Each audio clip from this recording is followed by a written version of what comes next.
देखो 2 कप गेहूं के आटा की बिस्किट कितनी सुंदर बनी है, कितनी अच्छी लग रही है, मस्त लग रही है। खाने में तो पूछो मत। हेलो दोस्तों, नमस्कार। रेखा पाठक ब्लॉग चैनल में आपकी स्वागत है। आज बनाऊंगी गेहूं की आटा की बिस्किट। तो गेहूं के आटा के बिस्किट बनाने के लिए सबसे पहले मैं एक परात लूंगी। देखो मैं एक बड़ा परात ले ली हूँ और इसमें मैं 2 कप आटा गेहूं के छान के रखी हूँ। अब इसी में मैं 2 चम्मच घी डालूंगी। तो देखो ये 2 चम्मच मैं घी डाल रही हूँ।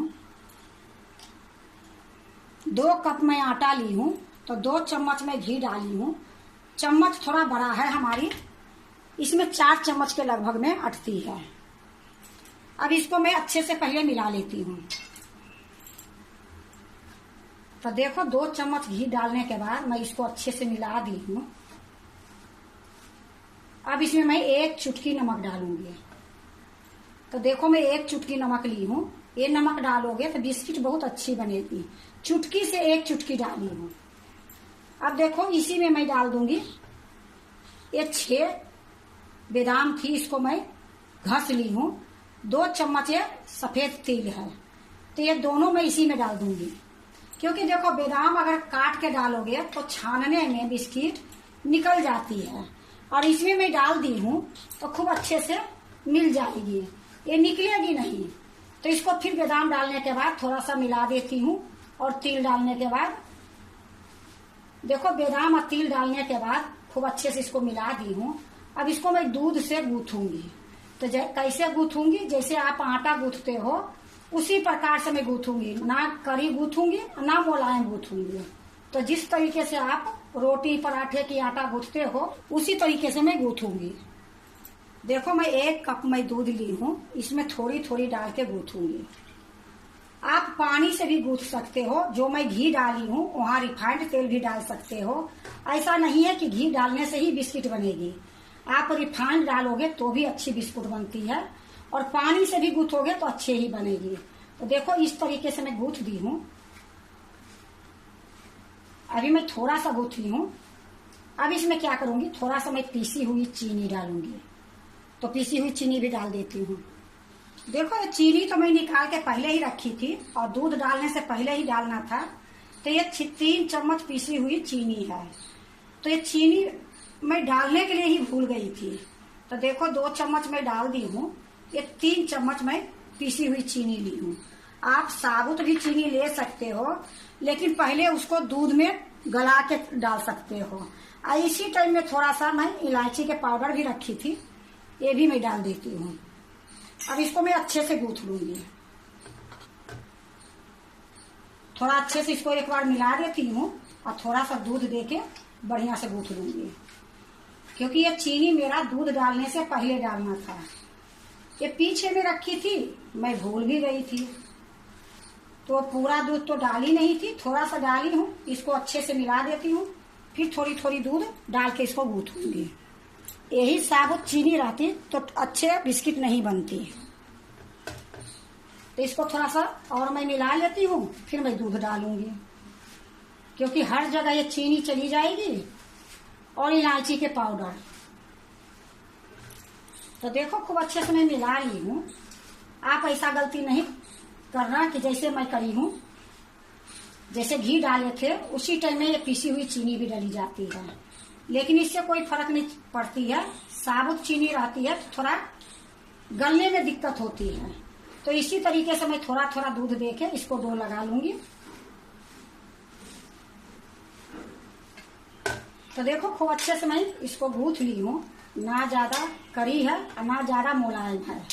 तो देखो इसी तरीके से मैं इसको थोड़ी देर के लिए रख दूंगी, 10 मिनट के लिए इसको ढक के रखूंगी। 10 मिनट के बाद मैं आपको दिखाती हूँ। तो देखो ये 10 मिनट के लगभग में मैं इसको छोड़ दी थी। अब मैं क्या करूंगी, सिरप को खूब अच्छे से मैं पोंछ ली हूँ। और आपको ये दूध नहीं दिखाई हूँ। 1 कप मैं दूध ली थी तो आधी कप के लगभग में ये दूध लगी है। तो इसको मैं साइड में रख देती हूँ। और ये जो आटा मैं गूंथ के रखी हूँ इसको 3 भाग में करूंगी।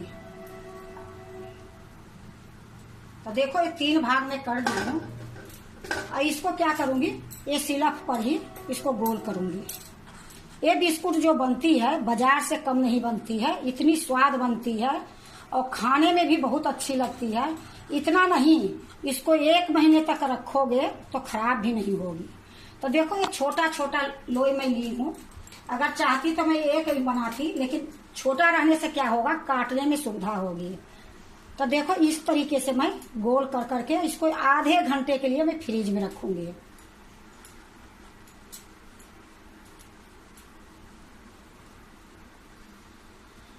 तो देखो मैं एक प्लेट ली हूँ, एक प्लेट में ही करके रख देती हूँ। इसी तरीके से एक दोनों लोई को लंबाई में गोल कर करके इसी में रख दूंगी। जिस तरीके से वो करी हूँ उसी तरीके से ये दोनों कर दूंगी। तो देखो 2 मेरा हो गई है।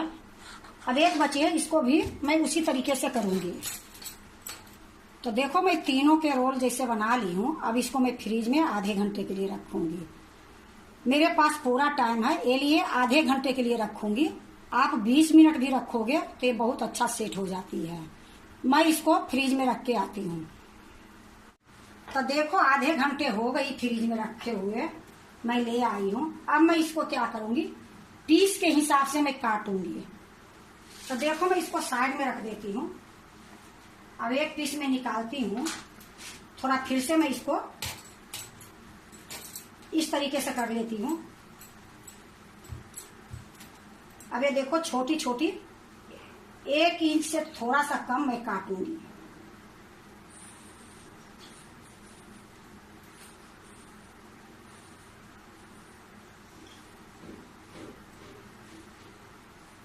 तो इसी तरीके से मैं सारे काटूंगी। देखो एक पीस के मैं काट दी हूँ। अब मैं आपको बताती हूँ कि जैसे एक पीस आपको लंबाई दिख रही है तो हल्का सा मैं इसको सीधा कर दूंगी। देखो ज्यादा नहीं दबाऊंगी, हल्का सा इसको सीधा कर दूंगी। अब इसमें देखो किस तरीके से ये खास्ता बनी है, आपको दिख रही है। तो इसको ज्यादा नहीं करनी है, थोड़ा सा इस तरीके से कर दूंगी कि सीधा हो जाएगी। और इसी तरीके से मैं सारे पीस को काटूंगी और सारे को मैं सीधा करूंगी। देखो जैसे ये लंबी हो गई है तो इसको गोल कर दूंगी। इससे देखने में सुंदर लगेगी। अगर लंबी भी रखोगे तो कोई दिक्कत नहीं है, लेकिन इस तरीके से कर दोगे तो देखने में सुंदर लगेगी। तो देखो मैं सारा को काट के गोलाई कर दी हूँ और प्लेट में रख दी हूँ। अब मैं इसको छानूंगी। छानने से पहले मैं आपको एक चीज और दिखा देती हूँ कि थोड़ा सा मैं ये बादाम काट के रखी हूँ मोटे मोटे। तो ऐसे तो बादाम मैं इसमें डाली हूँ, आप देखे हो, लेकिन ये बादाम मैं एक एक इसमें डाल दूंगी, ये निकलेगी नहीं। तो देखो इसी तरीके से मैं सारे में बादाम लगा दूंगी। देखो मैं सारे में बादाम लगा दी हूँ। देखो तलने के लिए मैं कढ़ाई चढ़ा दी हूँ, गैस जला दी हूँ। कढ़ाई में मैं रिफाइंड तेल डाल दी हूँ। तेल गरम होगी फिर मैं तलूंगी। देखो तेल गरम हो गई है। तो ये तेल को मैं ज्यादा गरम नहीं करी हूँ, थोड़ा सा गरम करके मैं धीमी कर दी हूँ।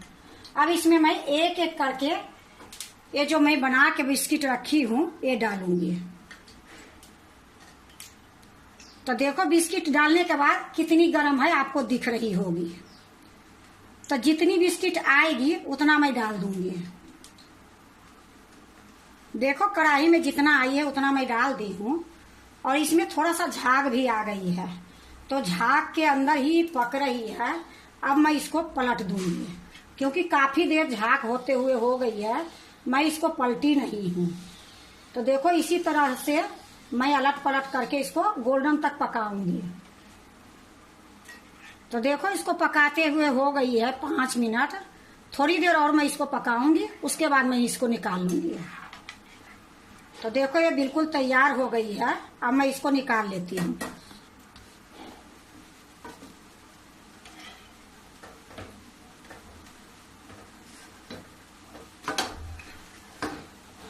तो देखो मैं निकाल ली हूँ। इसी तरीके से मैं सारा तल लूंगी।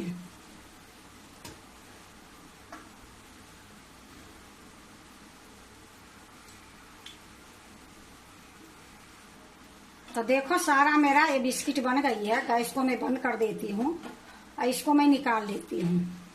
तो देखो मैं सारा बना ली हूँ। अब इसको मैं एक प्लेट में रखूंगी। तो देखो मैं एक प्लेट रख देती हूँ। अब इसी में मैं बिस्कुट के रखूंगी।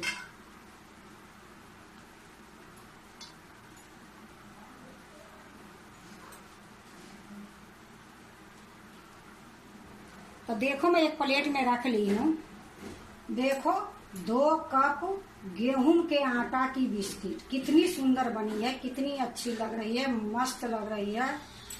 खाने में तो पूछो मत, बनाने में भी ज्यादा टाइम नहीं लगी है और इतनी जल्दी ये बिस्किट बनी है। एक बार बना लोगे महीनों तक खाओगे, खराब नहीं होगी। एक बार बना के देखो। तो कहने से तो मैं भी कहती हूँ, कितनी यूट्यूबर कहते हैं, लेकिन जब आप ट्राई करोगे, बना के खाओगे तभी पता चलेगी। लेकिन मैं ये बोल रही हूँ कि एक बार अगर बनाओगे तो महीनों तक खाओगे। अगर आप भी आटे के बिस्कुट बनाते हो तो इस तरीके से एक बार बना के देखो, बहुत अच्छी बनती है, बहुत स्वाद बनती है, बिल्कुल खास्ता रहती है। अगर आपको आटे के बिस्कुट अच्छा लगे तो लाइक करना, सब्सक्राइब करना, दोस्तों से शेयर करने नहीं भूलना, कमेंट जरूर से जरूर करना।